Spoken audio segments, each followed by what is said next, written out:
This episode has an abundance of salt and some foul language. And lots of foul language. Lots of foul language. So be aware, we're talking The Boys. Salty Nerd Podcast. This is Laz Alonso. I play Mother's Milk on the Amazon Prime hit TV series, The Boys. I want to welcome everybody that came to the Salty Nerd Podcast. And I just want to encourage you to do one thing. If, and I mean if, anybody at the Salty Nerd has the nerve to talk shit about our show, bombard those motherfuckers with bad reviews. But if they say good things, give them 5 stars. Show them love and put it out there. Anyway, I hope you're enjoying the show, The Boys, and I hope you're enjoying the Salty Nerd Podcast. I'm going to make sure to listen to it and make sure that everything is all good. Have a good one. God bless.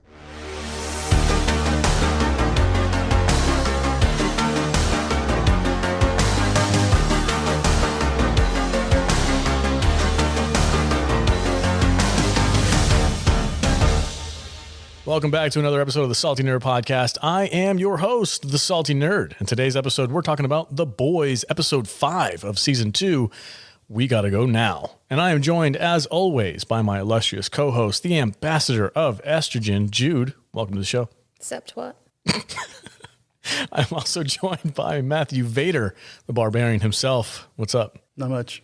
How you doing? I'm okay. You're very PG today. I'm very PG. Am I? Yeah, He's you are. like outraged by all of our swears. Yeah, it's weird. It's usually me. We like swapped roles here. You guys are like throwing me today. Freaky Tuesday. It's weird. I am also joined by the author extraordinaire, Matthew Kadish. What's up, man? Hello, cunt. Jesus Christ. Be aware, guys, this episode had a lot of cunt usage. Yes. So, Not in the dirty way. Kadish just sounds weird when he cusses. He does. Like He's that. bad at cussing. It's all right. I'm bad at a lot of stuff. I don't know if you've noticed. He's adorable when he swears. Hey, stupid twatter cunt. Did I use that word right? You forgot to mispronounce it. Is that the correct vernacular? Coons, duty, tweeter, coons. Billy Botcher. Matthew Kadish. Bill Bitty Butcher. Billy Botcher. Why don't you, Billy Botcher? Matthew Kadish, why don't you tell us what this episode is all about? We'll comment on some of the cooler subplots and character moments. Stuff. We're going to go off the rails every 30 seconds. No, please don't. So what's funny is, this episode's called We Gotta Go Now. It's episode 5 of season 2. And I guess they're just taking names from the comics titles willy-nilly and just assigning them to random episodes. It's very weird because it has nothing to do with the actual We Gotta Go Now comic in the series, but it was also the same for Over the Hill with the Swords of a Thousand Men and stuff like that. It's very odd. But anyway, we open on a scene from the new Dawn of the Seven movie, which is quite obviously a take on Batman v Superman Dawn of Justice. What did you guys think of the whole Dawn of the Seven film? It was so modern. It fit right in with some of our more modern Marvel movies and stuff like that. And it was like, well, I'll tell when we talk about this plot a little bit more, I'll explain what amazed me about this. And it wasn't the actual movie that they were filming in the film, but it felt very like very preachy, very heavy-handed, very muted color palette, just like a Zack Snyder film. There's a line where Homelander says the new Joss rewrites really sings, saying that like Joss Whedon rewrote the script, and we get Greg Grunberg cameo where he plays like an Agent Coulson type. Yep. But of course, that's like J.J. Abrams' best friend. He shows up in all of J.J.'s movies. It's just like a lot of kind of like weird inside jokes of the film. Very self-aware Hollywood stuff. Yeah, where basically the Seven are fighting a bunch of aliens, and like there's that whole scene where like don't worry, girls get it done. Yeah, it's got like the Dalian and like the superhero girls, and that's right from like Endgame where like all the female superheroes team up. Completely out of place. No reason whatsoever for them all be in the same spot. Yeah, it felt very much like that. That's why it was a great lampoon on like the current state of superhero blockbuster films. Yeah, which this show is getting exceedingly good at pointing out all the nonsense. Vader, what did you think about this opening scene? I thought it was weird that they're playing themselves in the movie. Yeah.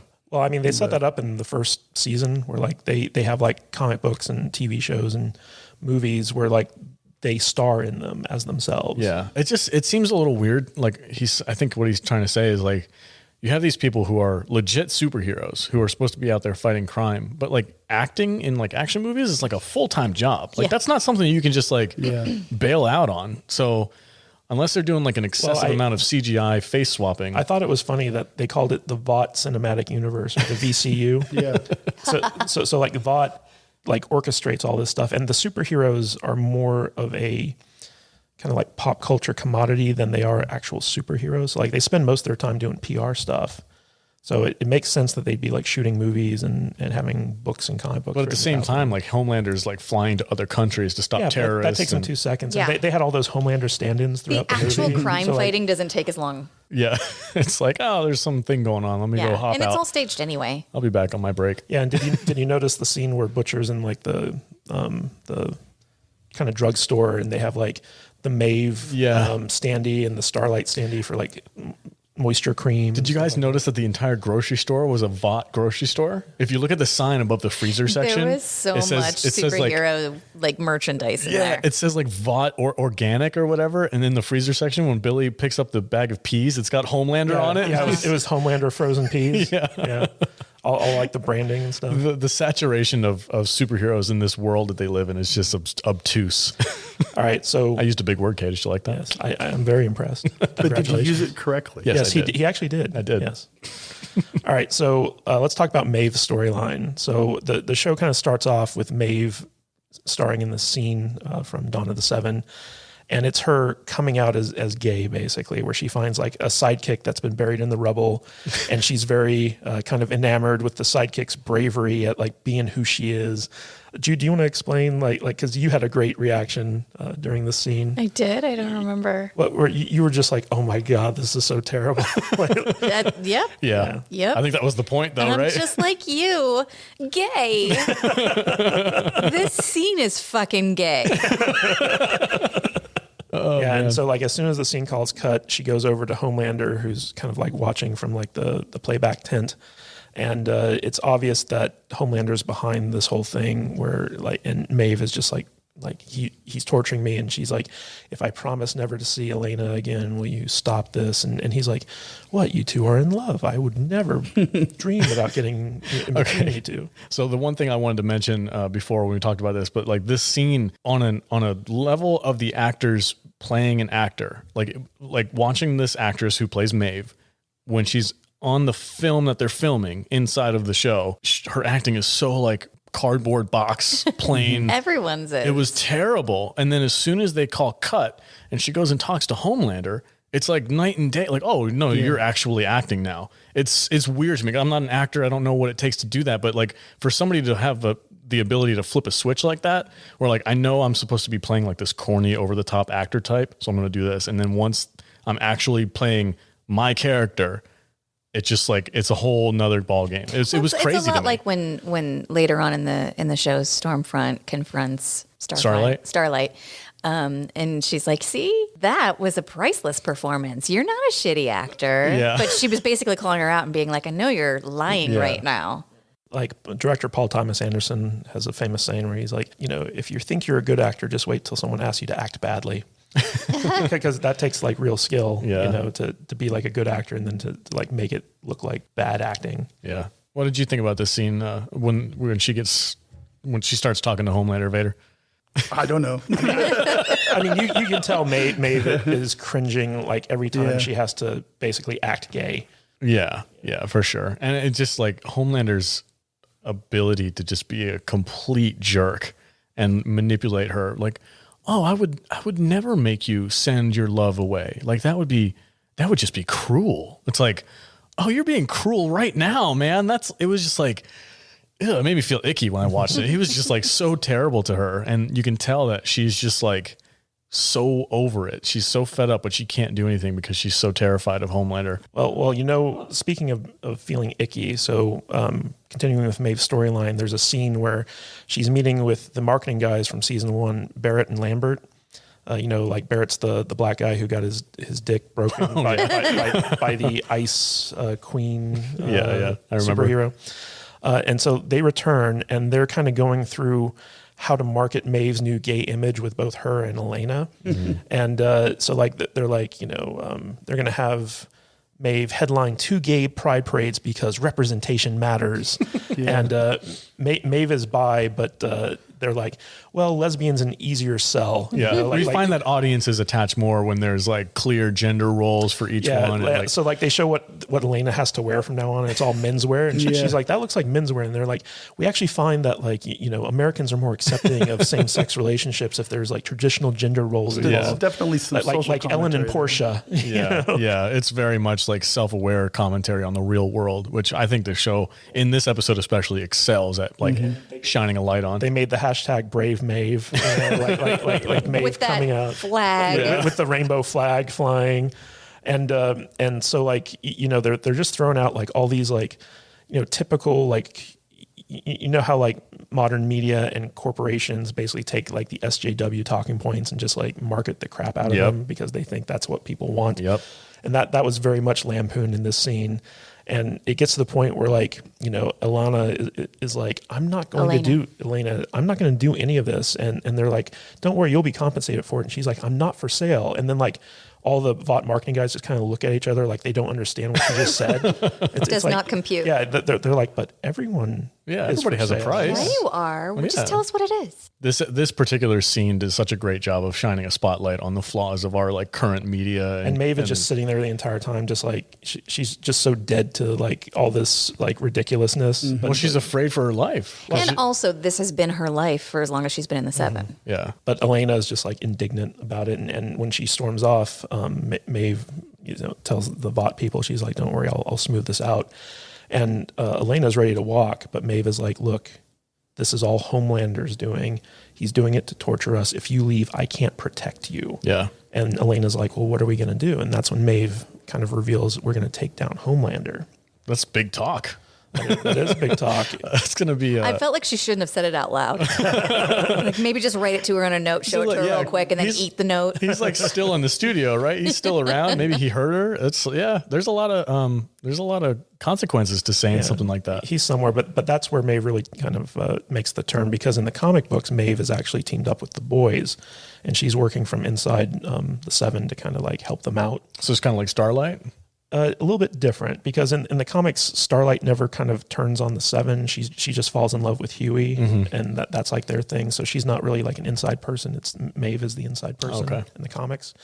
But this basically shows that like Maeve is now on the outs with the Seven, and she's going to be working to undermine Homelander going forward. Okay, well is that everything for Queen Maeve? That is everything. What's next on the list? All right, so let's talk about Homelander's storyline in this episode. Very disappointed in him. That he didn't take out that crowd, or that he wanted to? Did anybody else get fooled by that? We'll talk about it in a second. Yeah. So basically, Katie ruined it for me. So after his scene with Maeve, Homelander is seen in a viral video killing an innocent civilian while fighting a super terrorist in some African country somewhere. And basically, like, he just like, tears this super terrorist in half with his laser eyes and then flies off. But then it's revealed that behind the terrorist was this like young kid. This seems to happen with Homelander a lot. Like, he destroyed a plane with his laser eyes. He's killing kids with his laser eyes. He's not a very good superhero. Maybe control your laser eyes. No, see, here's the thing about Homelander is he's so overpowered, and he knows he can overpower anybody. He just goes for the easiest and least effort amount possible to get the job done, and that's his laser eyes. He can kill anybody with it pretty much, unless it's another superhero like Stormfront, which we'll talk about in a little bit. But like, if you look even in season 1, it's always the laser eyes, because he literally walks in, he's got his hands on his hips, he just kind of strolls in and he goes bzz, bzz, bzz, bzz, and then he's like, all right, that's it, I'm done. He's lazy. He's like, he wants no effort whatsoever, and he doesn't care about collateral damage. So like, wherever the laser eyes go, okay, whatever. And it's a funny, consistent character trait for him, where he just It's like, But he didn't know he was being filmed. And so like this footage kind of gets leaked. That line, I'm sorry, the line that he said was so terrible. He's like, whatever, they're starving, but they have cell phones. Yeah. I was like, God damn, dude. Kind of true. Sorry, go ahead. Well, I actually think this goes kind of towards the Vought conspiracy that was set up in the earlier things. I don't think that this video was leaked on accident. But it was also a situation where this incident was basically Homelander taking it upon himself to go and do this mission. This was not assigned to him by Vought. And so, like, you know, he's been on this kind of like independent kick lately where he wants to be the guy in charge. And so this is an outgrowth he's of been that. wanting to like be in charge of himself. I mean, since he was trying to get Madeline to like loosen her reins, and she was the only one that was reining him in. And now that she's gone, he can do whatever he wants. And so Ashley kind of reveals the video to him, and he's like, "So how many points am I down? Point and a half?" And she's like, nine and a half points. Yeah. And that devastates and he's like 9.5. And so he's about to go off and make a statement. She's like Homelander, please, like, let the marketing guys, the crisis response guys come up with, you know, a way to deal with this. For now, we just want you to say no comment. Like, we don't want you to address this. And Homelander does not like that. And he's about to ignore her. And she's like, you know, Mr. Edgar was very insistent on this. And that kind of like says to Homelander, okay, like, I'm going to play nice for now. I guess I'm just still trying to figure out what this point scale is that It's like political Popularity. points. heroes are. It was a ratings, Or ratings. ratings scale, What is it popularity. It's They never like, explained this. It's like, oh, you're down 12 points in the Nielsen ratings. It's like, so well, I don't get it. it's like political ratings. Like, Yeah, president it's polling. whatever is his polling is down 10 points or whatever because he made some. On his popularity index. Yeah, basically. You take a bunch of polls and see who likes you and who doesn't, and you have your baseline point system where Homelander is always like top notch, you know, leader of the 7. And I guess they've never explained that. no, they haven't. I guess it's kind of like just a real world equivalent. That's how I took it. It's Yeah, just- I don't believe real world popularity polls either. I've never been polled. yeah, neither have I. Has anybody? Why that doesn't you know? anybody want my opinion? Have you? I get polled by polling companies all the time. Yeah, so basically, now there's a rally against Vought and Homelander led by Congresswoman Victoria Newman, AOC. who, she's kind of like an allegory for Alexandria Ocasio-Cortez. She's a congresswoman, but in the comics, there's a character named Vic the Veep, who's like the vice president, and they kind of took him and made him into this character. But but Vic the Veep is basically an idiot. Like he's just kind of like there. Like he's very much the kind of Dan Quayle-ish, I barely graduated grade school like type character who's basically he's one of Vought's puppets and he got installed as a vice president. Okay. But the show kind of took that character and made him into Alexandria Ocasio-Cortez. And this character, Congresswoman Newman, is basically kind of leading the charge to get superheroes out of the military and kind of bring Vought to heel. And Homelander shows up at her rally and he just kind of like zooms down from the sky and lands. And everyone in the rally is The just crowd goes silent. like they're just like, oh crap. And like they're all very intimidated at first, even her.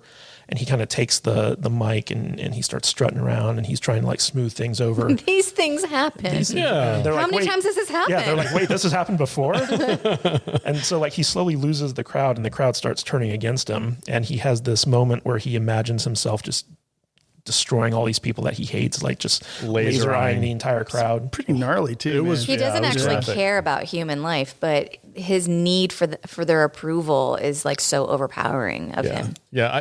Okay, so we'll ask this question now because I got fooled by this for the 20 seconds or whatever that Juju this did scene. too. Did you think it was actually happening? Yes, Okay. for about a half of a second because Kadish made sure that he ruined it for me. Oh, And no. I went, oh shit. And he goes, it's not real. And I was like, oh, why would shit. you do that? Sorry. He's a jerk. That's terrible. What a dick. I was. Don't watch Ruins stuff with me. everything. I know all it. the writing tricks. I totally fell for it. I was like, oh my God, he just murdered like 400 people. Holy crap. And then it like snapped him back to reality. I'm like, oh, thank God. I got to find a writing trick he doesn't know. There aren't. Good luck. There's only what, like 32 storylines. I don't know, something. They're called master plots. Yeah, whatever. You're being obtuse. I was fooled. You were fooled? Yeah. Okay, good. I didn't have anybody ruin it for me either. Yeah, I'm glad I'm not For the only about one. That 5 must be seconds. nice for you. Jude, you can come and watch the show with us. Thanks. You know, it is funny though, because Homelander was raised in a lab and like he was never shown like love or caring growing up. And so the only kind of surrogate he has for that is the adoration of the public. Mm-hmm. And when he starts losing that, he starts unraveling. Dude, he lost it today. He lost it in this episode where he was like, How was he when you talked to him? oh, he was, he almost lasered my hand off or anything. But no, he was in that hallway scene where he was looking at his cell phone, watching his video like on repeat. And he was just like, he was laughing, then he was crying. He starts freaking out.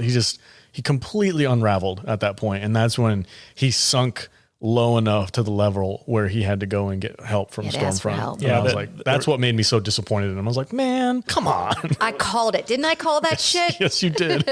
There was a scene earlier in the movie where him and Stormfront have a little exchange, and basically he's like, I don't need anything from you. And she's like, well, when you do, you know where to find me.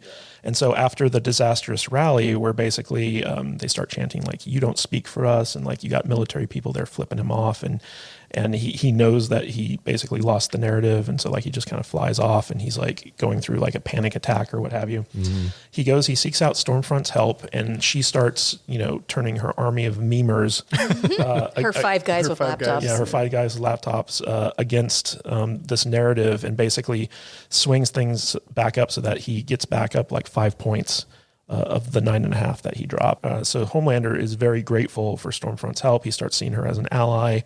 And then they, at the end of the episode, they hook up in the most messed up superhero sex I think I've ever seen. I want to talk about this. Yeah. So here we go. when he discovers that he can't hurt her, it's like you can. And I know we talk a lot about Anthony Starr and his like prowess as an actor, but this is an amazing scene because he's such a cold character that he portrays, and then when you see the turn in his face, he can do whatever he wants to her because he's so powerful. He doesn't have to hold any part of himself back, and then he chooses tenderness with her. It was a really poignant scene. Like he lasers the shit out of her, realizes there's nothing he has to hold back, and he just tenderly touches her face and looks into her eyes and then closes his eyes and kisses her gently. It's beautiful. Like that scene where they're making love in the midair and they're both flying. Yeah. That was hot. Yeah, and she kind of like forces his head between her legs, and it was but the good. But the tits lasering scene, like we saw that in the trailers, and so like we finally got that moment where she's like, "Don't stop!" Yeah. She basically she taunts him. She's like, you want to, she's like, and it's kind of coy. And then when he sees like how much she's into it, he's like, "Oh, I can do this." That's a horse of a different color. Yeah. Well, she's like, laser me, and he's like, I'll cut you in half, and she's like, no, you won't, just do it. And so he does like a short little laser thing. And a little test laser. Yeah, a test laser. And he sees that like she can take it, and she's like, come on, don't hold back. She's like, laser my tits. And so like he just like lets go and like hits her in the chest, and she's like, oh, it hurts. And he stops because he's worried that he's hurting her. She's like, why'd you stop? Keep going. And he's like, oh, okay. And so like he basically like just lasers the shit out of her tits, and he's like so like amazed that like he didn't actually like kill her. Mm-hmm. And she's like, I told you, like I'm tougher than I look, and stuff like that. Also older. Yeah. Yeah.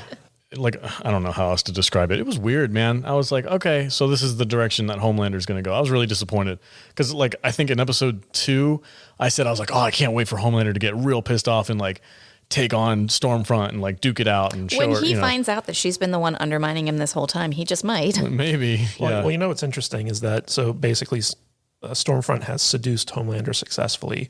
And I think that Stormfront is kind of part of Edgar's overall plan. And we'll talk about this more when we get into Stormfront storyline.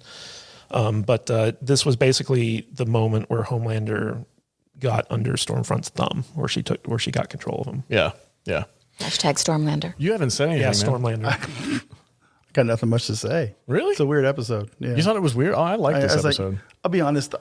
Season 2 is slowly starting to lose me a little bit. Really? Yeah. I had some problems with this episode too, but this was, I think my favorite scene of this episode. episode 4 was just so off that I'm having a hard time getting back into it. Yeah. I don't know. Tit lasering was weird. It took me out of doppelganger stuff was weird. The doppelganger stuff was weird. There's a lot of sexual weird stuff going on. Yeah. I'm having a hard time. I'm having a hard time. Yeah. Okay. Would you have preferred some normal missionary sex? Yeah, maybe. I don't know. Speaking of hard times, Butcher is having a hard time getting over his rejection by Becca. Yeah, let's talk about Butcher's storyline, because this was by far my favorite part of this episode. This is what I had the most problems with in this episode. The problems? You can't say that. We got Mother's Milk to do a shout out. We're supposed to be like, yay. Oh, that's right. Oh, shit. This is a great show, guys. Dang. People are going to fucking review You know I can't stand Butcher. I have a problem with everything that he did in this episode, pretty much. So it starts off, but Butcher is in this kind of like underground rock club or punk club, something like that. And this is something that he actually did a lot in the comics, where like he would just go, he'd get pissed drunk, and then he would start fights, and he would just let people beat the shit out of him because like he was just, completely over it. Yeah. Well, not over it, but he kind of wanted self-punishment. Like he kind of like got off on like getting himself hurt and stuff. So he does that in this, where he picks a fight with a guy, and all of his friends gang up on Butcher and just beat the crap out of him. Yep. And then he goes to the Vought store and gets like, some peas and some medical... some Homelander peas. Yeah, some Homelander peas to put on his face, frozen peas, medical supplies, and some dog toys. And basically Huey calls him while he's in the store, and they have like a little, conversation where Huey informs him that Liberty is actually Stormfront. But then he's like, I understand why you left, but like, I really wish you'd have bothered to say goodbye, because like Huey's basically reaching out to Butcher and letting him know, like, family comes first. I understand Becca's more important than us. So like, I'm not upset that you left, but I really wish that you had just like, done the friendly thing and say goodbye. And so for a moment there, Butcher's like, I am sorry, Huey. You've always been my canary. Goodbye. Yeah. And he hangs up, and Huey's like instantly suspicious, so he goes to Mother's Milk. Immediately, he's like, he's too nice. Why is he being nice to me? This is... So he goes to Mother's Milk, and Mother's Milk is watching Outlander. Outlander? Yeah. Apparently he's a big fan of... Hey, man, what are you Outlander. watching? It's called Eat My Dick. It's just a show called Eat My Dick. That's a good show. Yeah. I'm talking about Outlander. It's a good show. I like that show. But so Huey informs Mother's Milk that he thinks there's something wrong with Butcher, and Mother's Milk's like, there's something always wrong with Butcher, but Huey's like, no, but he was nice. Yeah. And Mother's Milk's like, tell me everything. Yeah, immediately his radar goes up. Yeah. So basically, Butcher goes to see his Aunt Judy, who's like in the suburbs, and she's a drug dealer, but she calls it taffy, something like that. She's selling quote unquote taffy to her neighbors, and Billy shows up. Selling dope to old retired people. Billy shows up and he's like, where's my boy? And so like we find out that his dog named Terror is being babysat by Aunt Judy. It's Terror? Terror. I kept thinking he was calling him Tara the whole time. And I was like, Terror. Oh, he named his dog Tara? Okay. Great dog, by the way. Awesome dog. VIP of the episode. Yeah. If you're familiar with the boys' comic books, like Terror is always at Butcher's side. Like he's just this dog. So basically he goes to Aunt Judy to get his dog because he's planning to, basically just go someplace far away and retire.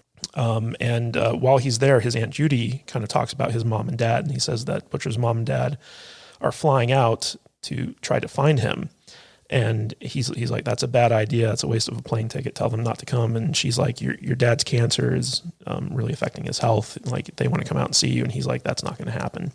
So we know that his parents are still alive. And if you know anything from the comics, that's kind of interesting, to say the least. But anyway, he gets his dog. He takes Terror for a walk. Can we talk about one thing before we get to them when they go back into the house? There was a scene where Billy Butcher is just kind of out by himself. He's walking Terror, and he just sees like the retirement type suburb neighborhood, and he's like, so this is it, eh? Just walking around, nothing. He's just like contemplating the idea of like having no more life and just retiring, and he just it just doesn't sit well with him.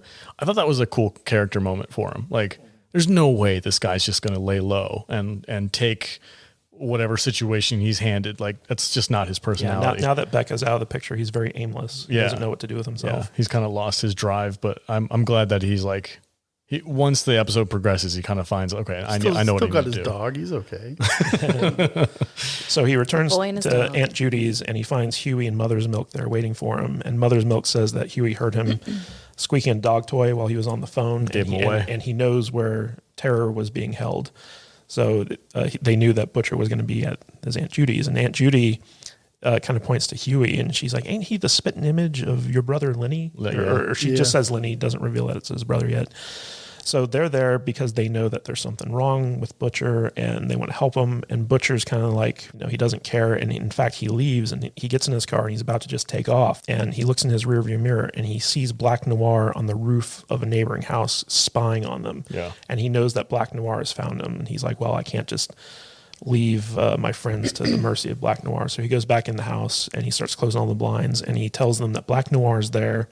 And he also tells them that that Becca didn't want to come with him, and so that Becca's out of the picture. Okay, so here's where I would like to say some things. Go ahead. Everything else that happens after this scene is entirely avoidable. He did not have to get his aunt's home destroyed, her life ruined. She has nothing now. Her house has exploded, and she has to go on the run now because of everything that Butcher decided to do. From this moment on, he could have walked across the street, confronted Black Noir at that point, and said everything to him that he did in that last final fight scene, and avoided everything that happened. I had a lot of problems with this. But because Billy Butcher is an asshole, he just decides nothing matters except for what I want in every moment, and the collateral damage doesn't fucking matter, just like Homelander. Well, also, I think you're overlooking the fact that Butcher basically wanted to die at this point. He was looking to commit suicide via Black Noir. Yeah. And he kept trying to get Mother's Milk and Huey to leave, and the only reason that he didn't go through with a lot of his plans was out of concern for their safety. So basically, now that they know that Black Noir is out there... So they lock the house down, they're setting booby traps, Mother's Milk is... They call the fire department with a fake gas leak to try to delay... Which made no sense, because the fire department showed up, hung out, and then they left, and it didn't solve anything. Well, it gave them time to booby prepare. trap the house, to prepare for facing off with Black Noir. Because they were just trying to buy themselves some time so that they could trap them inside the house and get set up in their little bunker underground and kind of just wait it out. And they were like, if he comes at us right now, we're done, because there's nothing we can do about it. And while they're setting the booby traps, which are these like homemade explosive devices, Butcher basically says, like, you know what, screw this. I'm going to go out and confront Black Noir, and you guys can escape while I'm doing that. Basically, his plan was to do just what Jude said. Yeah. And Huey and Mother's Milk prevent him from doing that. They're like, we're not going to let you kill yourself, even if it means our lives, because they're loyal, they're friends, and they want to help Butcher, and Butcher doesn't want their help. Yeah, Jude. They're better friends than Butcher is. Well, yeah. Well, yeah, that's apparent. Not the point, though. So basically, at a certain point, the fire department leaves, and all these guys go down into Aunt Judy's bunker where she makes all of her drugs, and it's just like this little side room. Jude, I bet you have one of these, don't you? I wish. She calls it her taffy room. Yeah. Aunt Judy does, not Jude. And while they're waiting, Huey has a little conversation with Aunt Judy, and she asks, it reveals. He says, "Who's Lenny?" And she goes, "I can't say. He wouldn't want me to say." Well, what had happened was immediately. Yeah, you're salty about this episode. I don't like this episode. Yeah, I'm disappointed. So, I'm not angry. I'm just disappointed. It carries through the more backstory for Billy Butcher, which I think Katie said last episode that we don't really get a lot in the comics from Billy Butcher. He's just kind of like a very straightforward character. But at a certain point, you do get his full backstory, but for the most of the series, you don't know anything about him other than his wife. We're getting a lot more character development from Billy Butcher in this season, and I think it's cool. I think it makes a little bit more sense why he has this soft spot for Huey, because it reminds me of his brother. So basically, Huey and the audience, we learn about Lenny, that Lenny was always the one who could kind of he was like the Becca role before Becca came along. Where he could kind of canary. Yeah, he could kind of temper Butcher's more aggressive impulses. I understand that this character is necessary. He's very well written. And I think that there's something to be said about a character that's so hated. It means it's a really well-rounded, well-written character.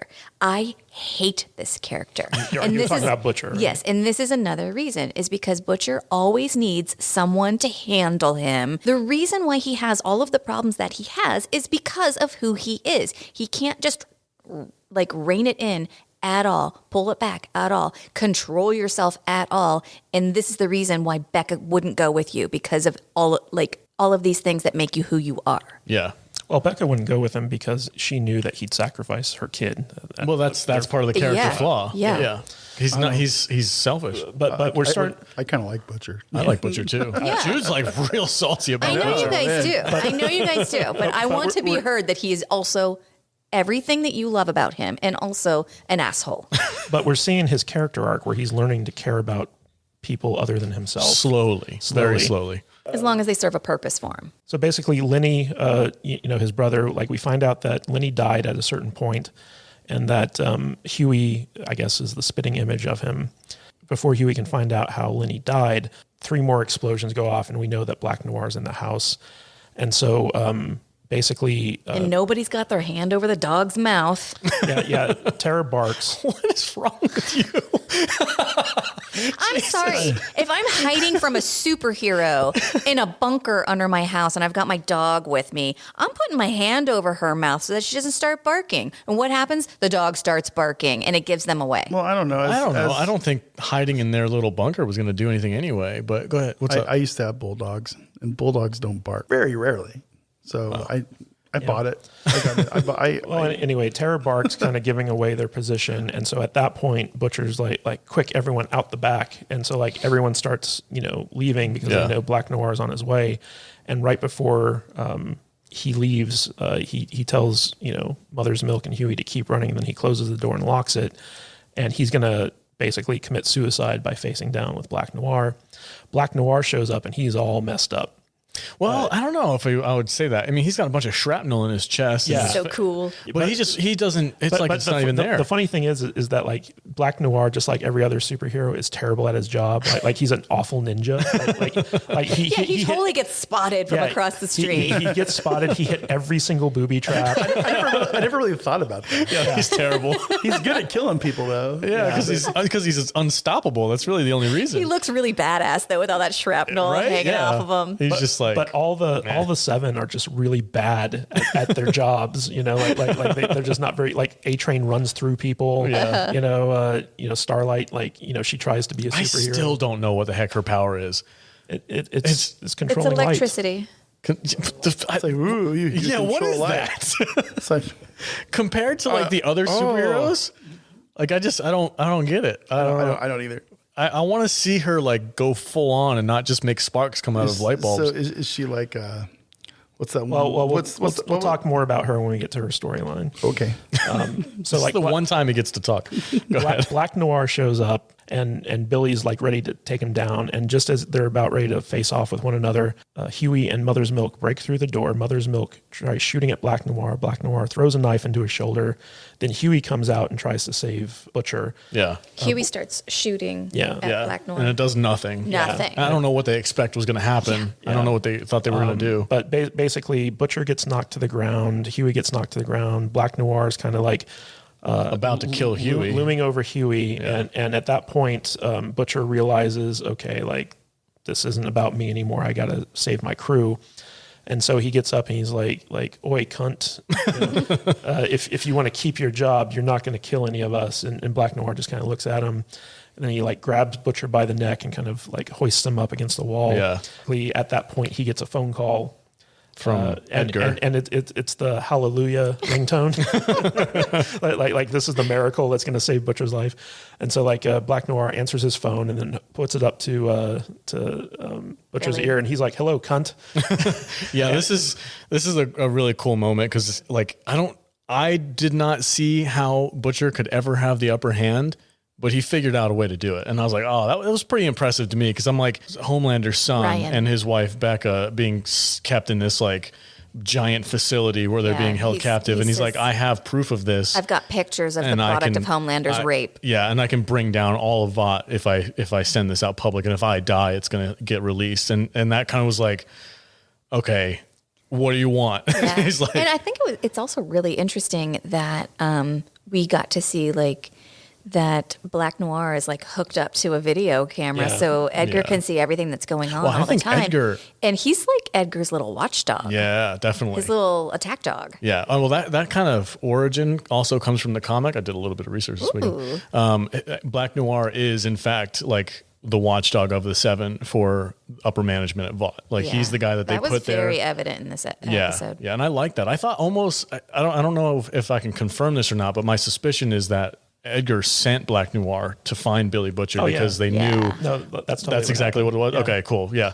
So I was like, Edgar was like, okay, this guy's been to this facility. We need to either take him out because he knows something that we can't let get public. And that's what Black Noir's whole mission was. Let's find out what he knows. Yeah. So like, even before they knew that Butcher was spotted at Becca's facility, he was on the radar because of the boat incident. Mm-hmm. So Edgar sent Black Noir to go after Butcher.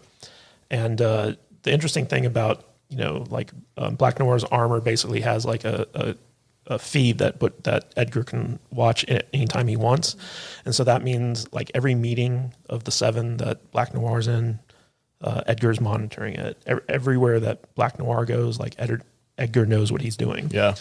And Black Noir almost never leaves Homelander's side when they're on missions and stuff like that. Yeah. He's always right there. Butcher and Edgar come to an agreement where Butcher will not release the blackmail that he has on the proof of Homelander's son if Edgar agrees not to kill him or any of his crew. And so Edgar's like, well, I don't know if you actually have this or not, but I'm not willing to take that chance. So for now, consider that a deal. And so like he calls off Black Noir and Black Noir leaves. And the boys are basically safe. And Butcher is basically, he's got like a new kind of target. And he's like, I'm going to take down Vought. And the interesting thing is that in the comics, like that's usually their main avenue of dealing with the soups is that they get like blackmail on them. And then they use that to leverage them to behave the way they want them to. And so that was very something pulled from the comics. But at the end of the episode, Butcher basically has Terror go with his Aunt Judy, and he teams back up with Mother's Milk and Huey. So he's coming back to lead the boys. And he gives Terror a squeaky toy of Homelander and tells him to fuck it. And then you just hear...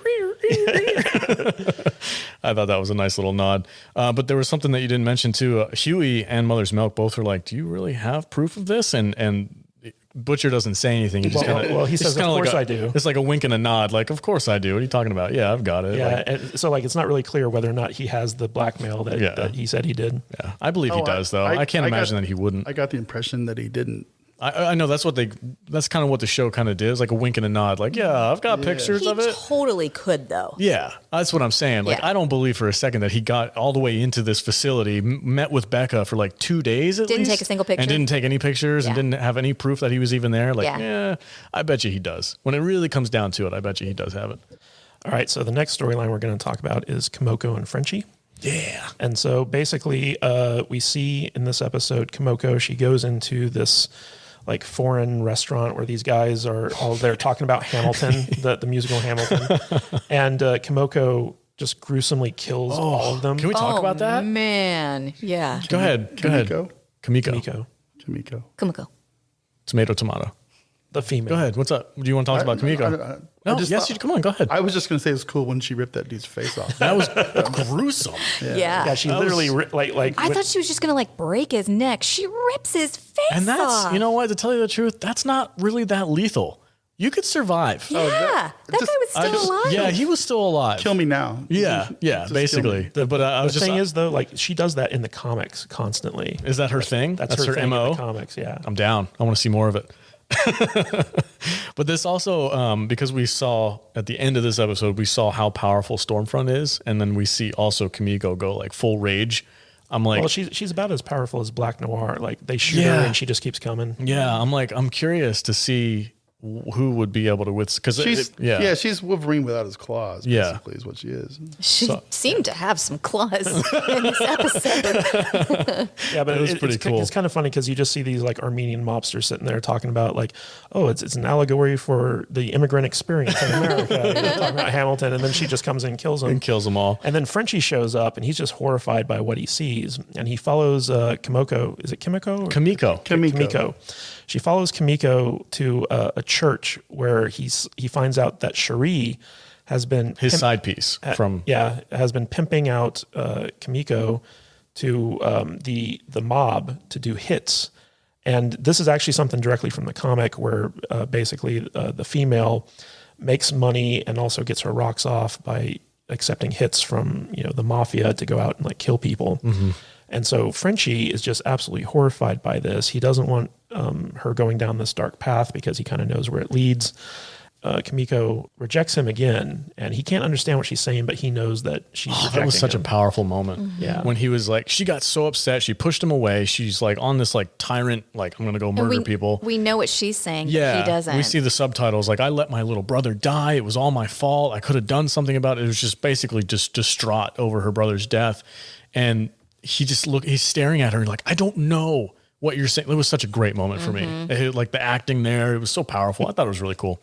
Were you moved? I was moved. Yeah. I was moved by this Alex part. has his hand on his chest right now.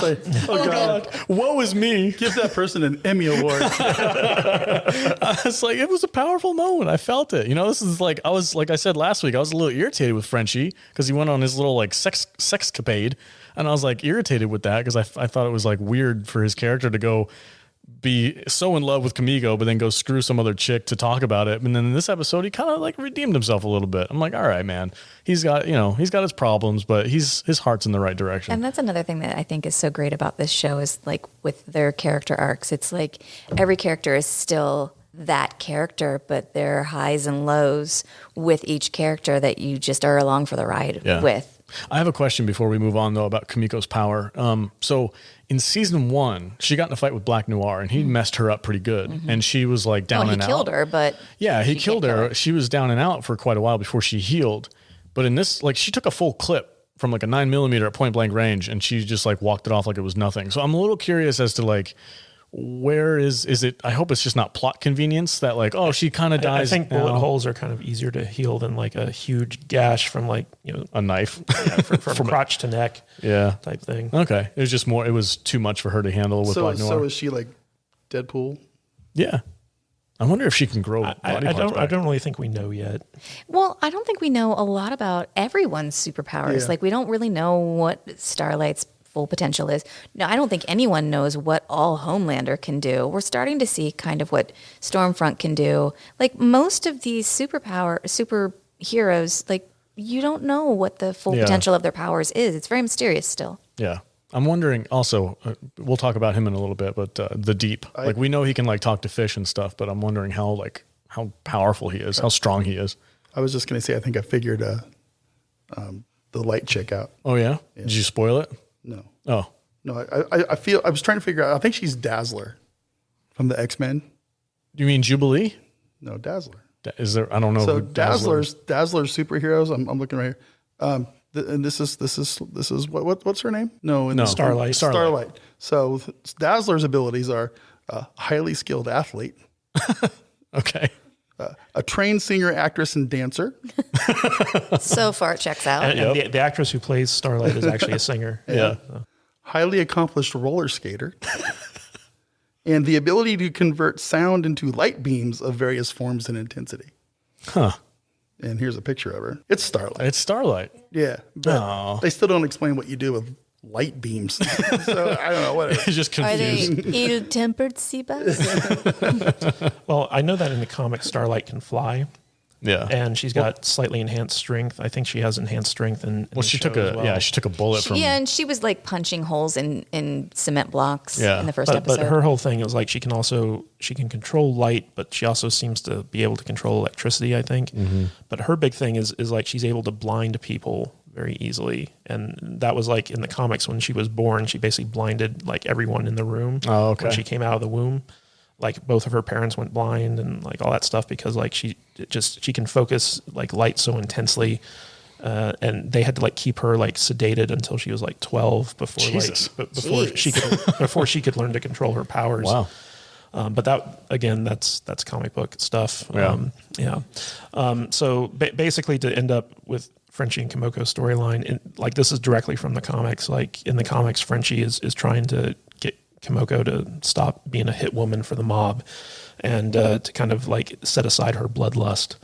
And find peace. Yeah. And so like it's nice to see that being translated into the show. I think if I was a supervillain, my name would be Bloodlust. That's a good name. Good word. All right, so let's talk about Starlight's storyline since we're kind of already on her. So basically, she's on the set of Dawn of the Seven. Girls Get It Done, and it's kind of funny because the director's like he's afraid to touch her because of the whole Me Too stuff. Yeah. Like he's not. I'm not touching you, but I just need you to move over here. Yeah. And her and Stormfront have kind of like this kind of testy exchange where Stormfront notices that like she's been keeping an eye on her. Mm-hmm. God, she's about as mouthy as Jude is normally. Stormfront, she goes hard, man. Yeah, I thought we were cool. And so Starlight's like, I just think you're a really talented actress. I really like watching you act. And Stormfront's just like, whatever. But you can tell that she's noticed that Annie is suspicious of her ever since Annie discovered that she was actually Liberty.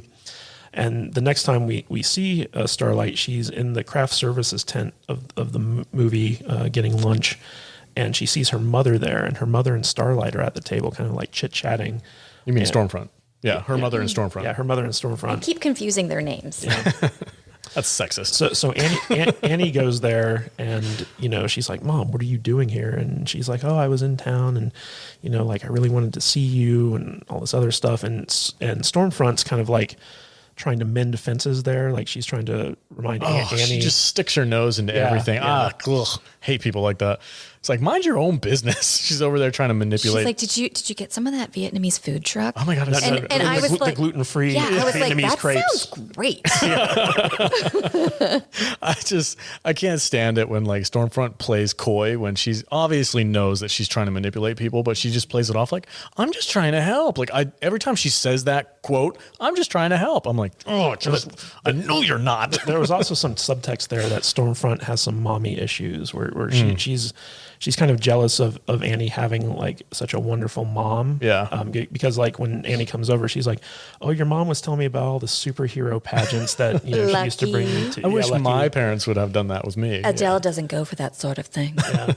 And so like, you can tell that there's something there with Stormfront and wanting to be a mother or wanting to have a mother or something along those lines. But Annie, like, she really wants to just deal with her mother in private. And so Stormfront kind of, even though she gets the hint, she kind of sticks around just to kind of like butt in to the conversation. But she drops a hint that she knows that Annie was the one who leaked the Compound V info. And then Annie and her mom have an exchange, and it's obvious that Starlight is still upset with her mother over what she did. And the mother's like, well, I wasn't the only parent who gave their kids Compound V, as is obvious by now. And she's like, I just want to, Do you think this is genuine? Do you think she's really just trying to mend the fence? I think she is. Yeah? I think she might be too, which I feel kind of bad. But Starlight, I mean, what are you going to say? Like you lied to me for years. They talked about what happened to her father in the last episode, right? Where I don't know. I kind of feel like I understand where Starlight's coming from, but I think she might need to. I hope we find out more about Starlight's father. Oh, wouldn't it be cool if he was like some big part of this? Yeah. That would be really cool. Mm-hmm. All right. So basically, at the end of the show, Starlight sneaks into Stormfront's trailer, and she's still trying to find information about like what she's up to because she knows she's Liberty. And she kind of hacks into her email account by using her mom's name, Adele. Was that right?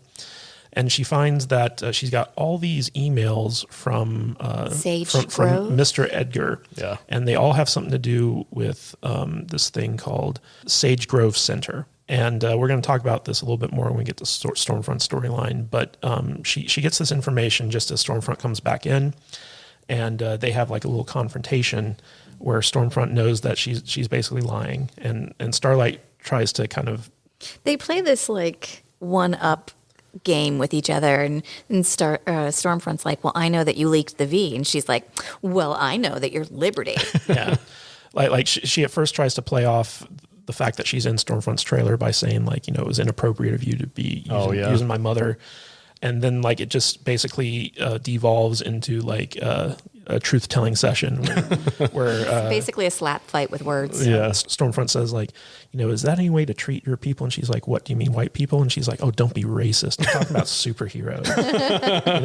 But it's obvious that she wasn't talking about that. Yeah. And then she says something like, you're going to be very useful to me, or something like that. Yeah, she makes this kind of hint about like how there are plans. She's got something Starlight, in store for her. And that's what kind of made me think like that Stormfront didn't really have any interest in Starlight's mother. It was more about like finding a way to manipulate Starlight. I don't really think that she has any mommy issues. I didn't get that.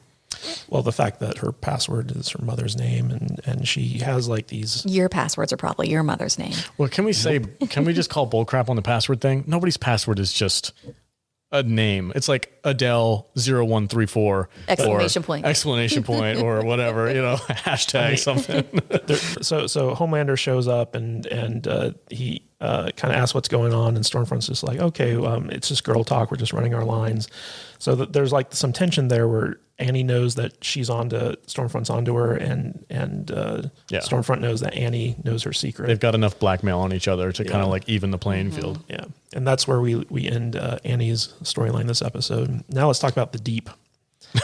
The Deep gets married and becomes the face of the Church of the Collective. That's all the news on Entertainment Tonight is basically like he got married to this woman, and it's so obviously Tom Cruise and Katie Holmes. Like so obviously, like the church basically arranged this marriage. That interview is so PR. Awkward. Yeah. You're only saying that because they make you breakfast in bed. When I watch this and I'm like, it's so obvious that they're paying a parody, not even a parody, but like just straight taking it from like, entertainment news and these actors and stuff. And I'm like, people really buy this though. Mm-hmm. Like people watch those shows and take it at face value. No, they're really happy, you guys. Yeah, like they swear up and down. I'm like, people, this show, if anybody watches this show and still watches like real news about Hollywood, like if you don't connect the dots here, you must just be completely blind. Cause I'm just like, it's all a bunch of hocus pocus bullcrap. Yeah. It's just there's no such thing as reality. No, not when it comes out of Hollywood. And we get to see Alstera Adana, the head of the Church of the Collective, for the first time, and it's in the context of this really cheesy commercial where the Deep is kind of like the new face, and he sees like a guy kind of forcing himself on a girl. And he's like, hey man, that's not cool. Wasn't that Gillette commercial or whatever where he's like stops the dude from chasing the girl down or whatever? It is so like and so over the top. The kids are fighting, and he's like, hey, you guys. Knock it off. Knock it off. It's so corny. So like, and then like we get to see Maeve go to the Deep at the end, and the Deep's in this kind of like homeless people line, and one of the homeless ladies is like, I thought you said there was going to be food here, and he hands her like a book. This is food for your soul. This is food for your soul. And the homeless lady is just like, what the fuck? Here, have L. Ron Hubbard's Dianetic. Yeah.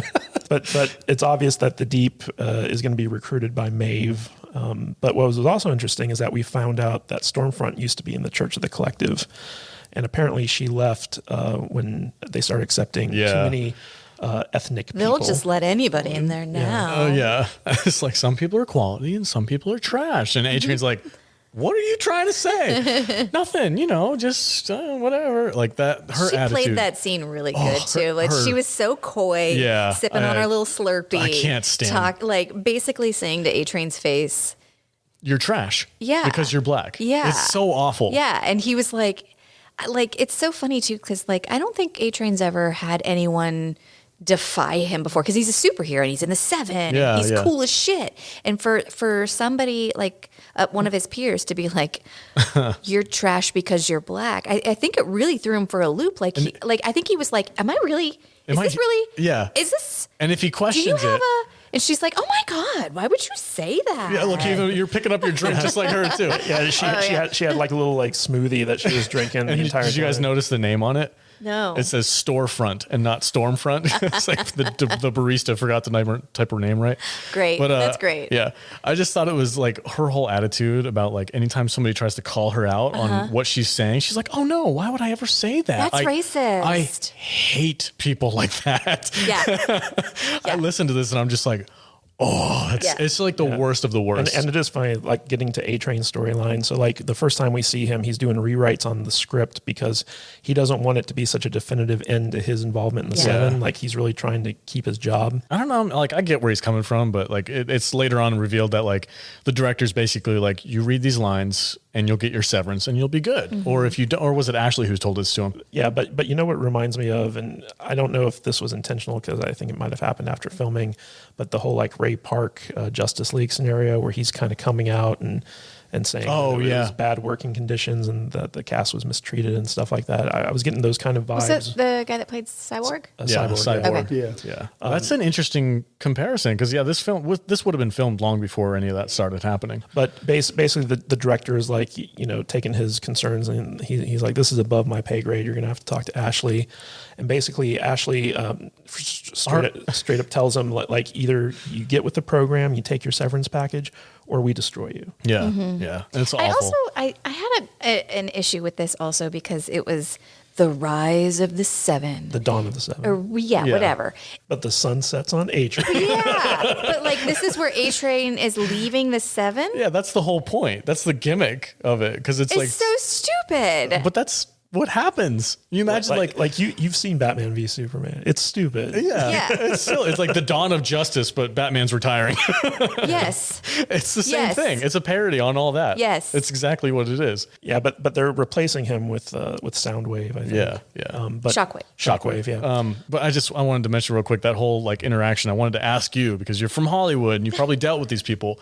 Like, are all these big time directors so condescending when like an actor or somebody who comes like, hey man, I just kind of, I wanted to change the script around, I wanted to like put their own 2 cents into the thing. And he's like, oh yeah, no, that's a great idea, man. But we're not going to do it. But good try though. Thank you for the effort. I'll see you later. Like, I don't know, man, that guy's a dick. No, like some directors are, but like when you're talking about the level of changes A-Train was trying to make, where he was basically like rewriting the entire script as opposed to just saying like, I want to try it like this, or I want to change this line. Yeah. Like he was like literally changing the story. Okay. And so like, that's something where it's just like, no, you can't do that. And Joss Whedon is pretty well known for being like, no, you read the script exactly as it's written. Don't change a thing. And like he directs down to the facial expression. Like he wants things exactly how he wants things. He's never one to be like, yeah, make it your own. Is that from like Buffy the Vampire Slayer stuff? Okay. Yeah. And we also learned that A-Train had a precursor named Mr. Marathon, who was in his position 4 years prior. Mm-hmm. And Mr. Marathon's actually from the comics, and he gets killed pretty gruesomely in the comics, and then they replace him with A-Train. But it's kind of interesting that they keep throwing in these like nods to the comic books because so like up to this point, like they haven't been very faithful to the comics at all. Yeah, they changed a lot. Yeah, but I actually think the show's better than the comics. But it is interesting that they're taking a lot of like the backstory and the minor details from the comics and kind of layering them into the show. It's cool. So like basically A-Train plays nice, and he has a scene where he delivers a monologue that's basically like his swan song, like this is him leaving the Seven, and Homelander doesn't even bother to show up for the scene. It's his body double, which in fact is wearing actually khakis. Is actually not even in the real uniform. Yeah, he's just got a cape and the shirt on. That's really it. phones it in. But he's that guy who plays Homelander's body double is actually Anthony Starr's body double for a lot of the scenes. Yeah, like looks just like him from behind. Yeah. But like and the body double is just like, man, that was really good. Good job. and the director's like, I'm good, but if you want to do another scene, and he's like, I didn't want to do this scene to begin with. Yeah, he's like, all right, we're good, moving on. Let's go to the next subject. And A-Train's like out of the movie, out of the Seven, out of everything. And, you know what, man? He's very depressed. I understand where he would be upset because it's his life and everything, but like getting a severance package and going out on a high note and like nobody knows all the bull crap that took place in the last season, I'd be like, yeah, all right, yeah. I'm good. Sure. but if you think about it, like he killed the love of his life for Homelander. Yeah. And then like, he's having everything that he ever worked for ripped away from him. And now he's on the outs, and you have A-Train, Maeve, and the Deep, all original members of the Seven, who are now kind of like turning on it. Like on they have a Homelander. grudge against it, and they have a grudge against Homelander. And so like I'm thinking that this along with Starlight is going to lead to like a Civil War scenario between them teaming up with the boys and Stormfront leading like a new supergroup with Homelander and Black Noir. So like I think that's what it's kind of building up to. That's cool. I like that idea. And so the last thing we have to talk about here is Stormfront's little storyline. And basically, she's talking on the phone with actor Shawn Ashmore, who is playing a, as of yet, unrevealed character, but I kind of know who he is already. But this guy, he's locked up in a place called the Sage Grove Center, and he's playing with a lighter that says Titty Committee on it. And he's talking with Stormfront, and he's talking about how, like, you know, like he's just a 17-year-old kid. You know, you're not the one who has to look him in the face when you do it. And she's like, just think of him as being a hero. You know, so like it sounds like she's basically talking with him about like murdering someone at this Sage Grove Center. And the Sage Grove Center is what every single email was about that Starlight saw in Stormfront's email account. There's something going on at this Sage Grove Center. It's got something to do with Lamplighter. It's got something to do with Stormfront. And it seems like it's Mr. Edgar who's pulling the strings on all this stuff. Yeah, so I feel like the Sage Grove Center is someplace where like they're injecting people like guinea pigs, like kind of like how Vought used to do under the Nazi regime. Yeah, he would experiment on the Jewish captives and we'll stuff. have to see where that goes. Okay, well, that's everybody's storyline. We covered all the topics. That was the whole show. Covered it. There's nothing we missed. Lord Vader's face off. Yes, we did. I think the recap was longer than the show. Yeah, it might have been. But that's all right. We'll figure it out. It's the beauty of editing. Maybe, if I can. Okay. All right. Well, that's it for today's episode. We're talking about The Boys episode 5, season 2. I really wish they did the HBO thing where like they gave us a trailer for the next episode. No. I hate having to wait to see like what might be. Give it to me. No, you guys are horizon. spoiled. Leave it. I like the hype. All right, guys. Shout out to Laz, Mother's Milk from The Boys. Thanks, man, for doing the shout out for us. Really appreciate it. Hope you guys enjoyed this episode. Catch up with us next week where we talk about episode 6. All right, guys. Around the table, where can we find you? Jude on the socials. You can find me at I am Jude Juju on Instagram and Twitter. Right on. Matthew Kadish. You can find me on Twitter at Matthew Kadish, Kadish, and Kadish Books takes you to my Amazon page. Right on. And Vader, where can they find you? Matt Vader 74. Perfect. I am the Salty Nerd, your host, and you can find me at salty_nerd on Twitter. Hit us up, talk about the show, and we'll catch you next week.